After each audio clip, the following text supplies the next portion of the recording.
Did you know?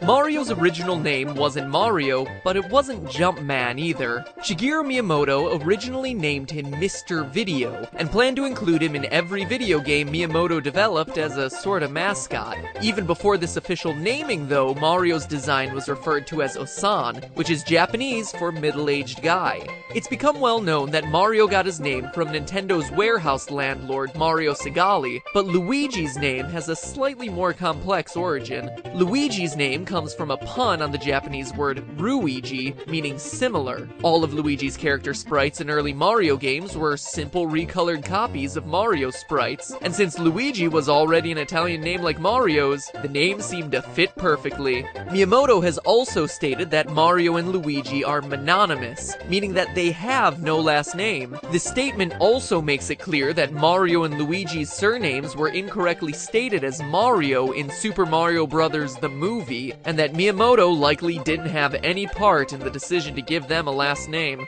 According to Nintendo, the brothers are also twins, with Mario being slightly older than Luigi. The names of Mario and Luigi's evil doppelgangers, Wario and Waluigi, also have interesting origins. Although Wario's name appears to simply be a copy of Mario's with the M flipped upside down, his name is actually a portmanteau of Mario and Warui, a Japanese word meaning bad. So Wario basically means bad Mario. This is also the case of Waluigi. His name is a portmanteau of Warui and Luigi. Waluigi's name works even better in Japan, where his name is pronounced Waruigi. This Warui concept was potentially going to go even farther. While developing Mario Tennis on the Nintendo 64, there were talks of including a female rival for Princess Peach named Warupichi. The character was ultimately dismissed by Miyamoto. Another good call by Shigeru. And while we're discussing the origin stories of everyone's names, Bowser's Japanese name, Koopa, was chosen by Shigeru Miyamoto and comes from a Korean dish called gukbap, which is known in Japan as Koopa.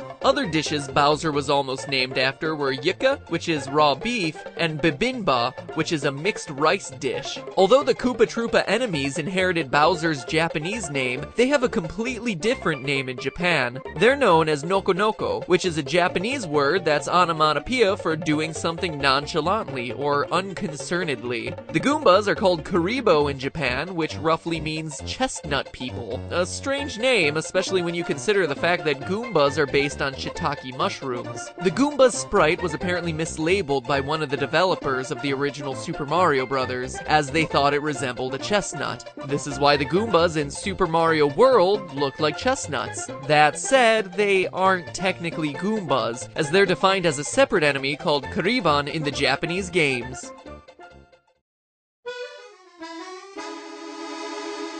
There are many strange things in Mario games. Some secrets are easy to find, but some are hidden away or completely detached from the games themselves. In the PC version of Mario is Missing, there's audio from the Star Trek The Original Series episode, The Ultimate Computer. The file is named pat.wave, and could be somehow linked to one of the game's programmers, Pat McCarthy. Super Mario 3D Land also contains some bizarre scenarios. The first is in World 1-3. If you use the binoculars and look upwards then wait, you'll actually see a UFO flyby. Another weird secret occurs in the worlds 4-4 and 8-4. In World 4-4, a ghostly figure appears if you wait by the flagpole at the end of the level, and what appears to be the same ghost appears in a window in World 8-4. Paper Mario: The Thousand-Year Door has multiple secrets that were censored in the English release. The enemy Red Bones is called Barari Honenoko in Japan, which translates roughly to Bloody Son of Bones. This should have been altered to Bloody Dull Bones in the English versions of the game, but the name was effectively censored by removing any notion of a bloody death. This isn't the only case of blood being removed from the game.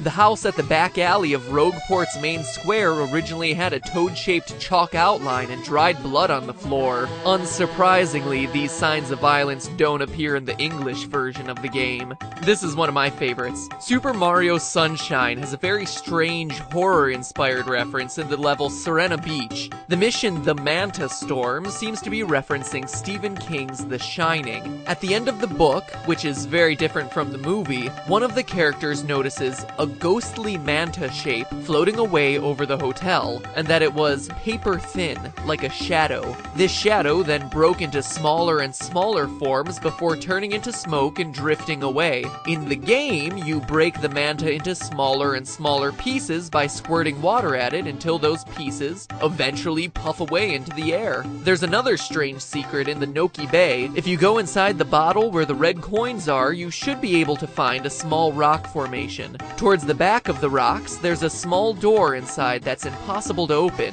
By glitching the camera to see past the door, you'll be able to see a brown book on the floor. The book is thought to be a part of a scrapped mission, as the area's original background music is titled The Book in the Bottle.